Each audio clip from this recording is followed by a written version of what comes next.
तो हेलो मेरे प्यारे बच्चों, आप लोग का स्वागत है स्टाइलिंग क्लासेस में। आप लोग कैसे उम्मीद करते हैं अपना मस्त होंगे, स्वस्थ होंगे और अच्छे से मन लगाकर प्यारे बच्चों अपने अपने पढ़ाई में व्यस्त होंगे। प्यारे बच्चों, हम आज देखेंगे क्लास 10th का बायोलॉजी हम पढ़ेंगे और बायोलॉजी में जैव प्रक्रम का ऑब्जेक्टिव करेंगे। ठीक है ना, जैव प्रक्रम का ऑब्जेक्टिव करेंगे। तो चलिए स्टार्ट करते हैं। और ऑब्जेक्टिव ही क्यों करेंगे हम आपको बता देना चाहते हैं, क्योंकि प्यारे बच्चों आपके एग्जाम में 50% मार्क्स आपको ऑब्जेक्टिव दिला सकता है। 50% मार्क्स आपको ऑब्जेक्टिव दिला सकता है, तो इसलिए ऑब्जेक्टिव ही बहुत ज़्यादा जरूरी है। तो चलिए स्टार्ट करते हैं। सबसे पहले श्री गणेशाय नमः, गणेश जी का आशीर्वाद लेना जीवन में बहुत बहुत ज़्यादा जरूरी है। स्टार्ट करते हैं। देखिए हम पढ़ रहे हैं प्यारे बच्चों, क्या हम पढ़ रहे हैं सर, जैव प्रक्रम। और जैव प्रक्रम के अंदर एक पार्ट है जिसका नाम है पोषण। एक पार्ट है जिसका नाम क्या है, पोषण। और हम ऑब्जेक्टिव ही किसका करेंगे, पोषण पार्ट का ही हम ऑब्जेक्टिव करेंगे। ठीक है ना। और ये क्या, ये बता सकते हैं ये किसका फिगर है, ये किस का फिगर है सर? ये जो है ना, ये मानव पाचन तंत्र का फिगर है। क्या है, मानव पाचन तंत्र का ये फिगर है। मानव पाचन तंत्र है कि नहीं? हाँ सर। तो चलिए स्टार्ट करते हैं। ठीक है ना। तो इस क्लास को पहले स्टार्ट करने से पहले इस क्लास को शेयर कर दीजिए अपने अपने दोस्तों के पास, भाइयों के पास, बहनों के पास, जहां शेयर करना है शेयर कर दीजिए और क्लास को लाइक भी कर दीजिएगा। ठीक है ना प्यारे बच्चों। तो चलिए स्टार्ट करते हैं। सबसे पहला क्वेश्चन यहाँ पे कर रहा है, पोषण क्या है?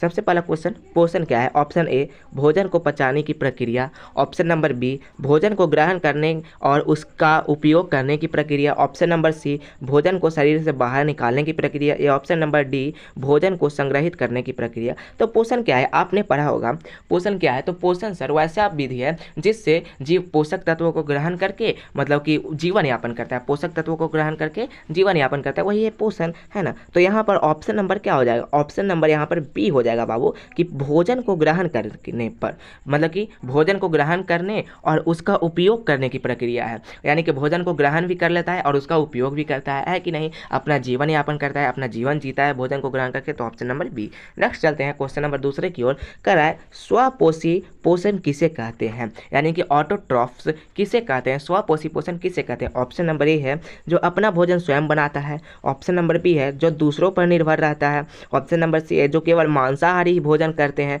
ऑप्शन नंबर डी है जो केवल शाकाहारी भोजन करते हैं। तो स्वपोषी पोषण आपने पढ़ा होगा कि वैसा पोषण जिसमें जीव अपना भोजन स्वयं बनाता है वही स्वपोषी भोजन कहलाता है, सॉरी वही स्वपोषी पोषण कहलाता है। तो स्वपोषी पोषण कौन होते हैं सर? स्वपोषी पोषण जो है ना, पेड़ पौधे होते हैं। कौन होते हैं?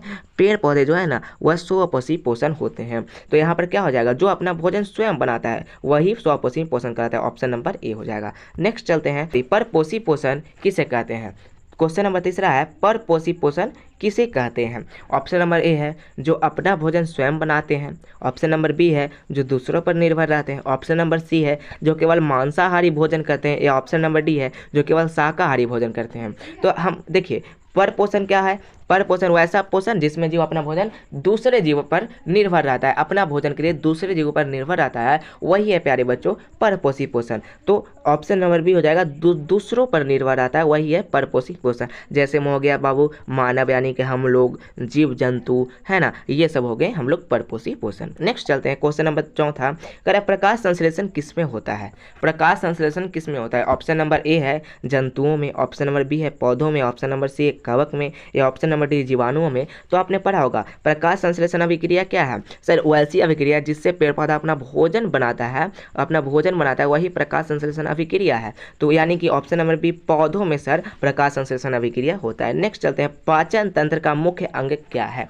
पाचन तंत्र का मुख्य अंग क्या है बता सकते हैं? ऑप्शन ए है हृदय है। ऑप्शन नंबर बी फेफड़े। ऑप्शन नंबर सी आंत। या ऑप्शन नंबर डी मस्तिष्क। ऑप्शन नंबर डी मस्तिष्क। तो कौन है पाचन तंत्र का मुख्य अंग? तो सर पाचन तंत्र का मुख्य जो अंग है वो आंत है। ऑप्शन नंबर सी हो जाएगा। नेक्स्ट चलते हैं, मनुष्य में पाचन कहाँ से शुरू होता है? मनुष्य में पाचन कहाँ से शुरू होता है? ऑप्शन ए है मुंह से। ऑप्शन बी पेट से। ऑप्शन सी आंत से। ऑप्शन डी अग्नाशय से। तो सर मनुष्य में जो पाचन तंत्र है वो मुंह से शुरू होता है। कहाँ से? मुंह से शुरू होता है। नेक्स्ट चलते हैं, विटामिन क्या है? अब आ गया यहाँ पर विटामिन। विटामिन क्या होता है? ऑप्शन नंबर ए है ऊर्जा प्रदान करने वाला पदार्थ। ऑप्शन नंबर बी है शरीर के विकास और कार्यों के लिए आवश्यक कार्बनिक यौगिक। ऑप्शन नंबर सी है प्रोटीन। या ऑप्शन नंबर डी वसा। तो क्या होगा, ऊर्जा प्रदान करने वाला पदार्थ? नहीं सर, ये नहीं हो सकता है। प्रोटीन ये भी नहीं हो सकता है। वसा ये भी नहीं हो सकता है। ऑप्शन नंबर बी होगा कि शरीर के विकास और कार्यों के लिए आवश्यक कार्बनिक यौगिक है विटामिन। ठीक है, नेक्स्ट चलते हैं।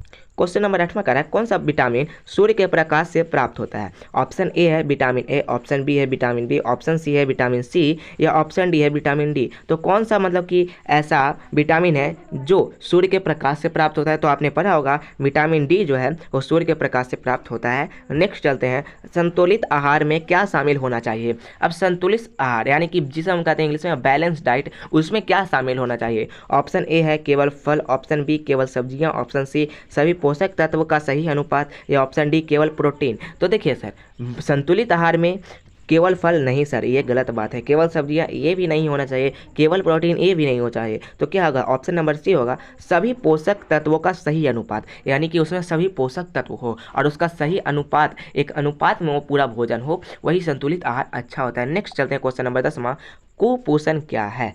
अब देखिए, आपने पर पोषण सुना होगा, स्वपोषण सुना होगा, कुपोषण के बारे में अगर सुना है तो बता दीजिए कुपोषण क्या है। ऑप्शन ए है अधिक भोजन करना, ऑप्शन बी है कम भोजन करना, ऑप्शन सी है प्यारे बच्चों भोजन में पोषक तत्वों की कमी या अधिकता, या ऑप्शन नंबर डी है केवल पानी पीना। तो अधिक भोजन करना नहीं सर, ये कुपोषण नहीं कहलाएगा। ऑप्शन नंबर बी कह रहा है कम भोजन करना, ये भी नहीं कहलाएगा। ऑप्शन डी कह रहा है केवल पानी पीना, नहीं सर, ये कुपोषण नहीं कहलाएगा। तो क्या कहलाएगा, तो कुपोषण क्या होता है कि भोजन में पोषक तत्व की कमी या अधिकता, यानी कि भोजन तो हम कर रहे हैं लेकिन उसमें या तो पोषक तत्व कम है या तो उसमें पोषक तत्व ज़्यादा है। तो ऑप्शन नंबर सी हो जाएगा, मतलब कि कुपोषण यही कहलाता है। नेक्स्ट चलते हैं क्वेश्चन नंबर 11, पित्त स्रावित होता है। अब पित्त कहाँ से स्रावित होता है, क्या आपको पता है पित्त कहाँ से स्रावित होता है। ऑप्शन ए है पित्ताशय से, ऑप्शन बी है अग्नाशय से, ऑप्शन सी है यकृत से, ऑप्शन डी बड़ी आंत से। यहाँ पर बहुत सारे बच्चे गलत करेंगे, आप बहुत सारे बच्चे मारेंगे ए पित्ताशय में, लेकिन नहीं बाबू, स्रावित का मतलब होता है निकलना।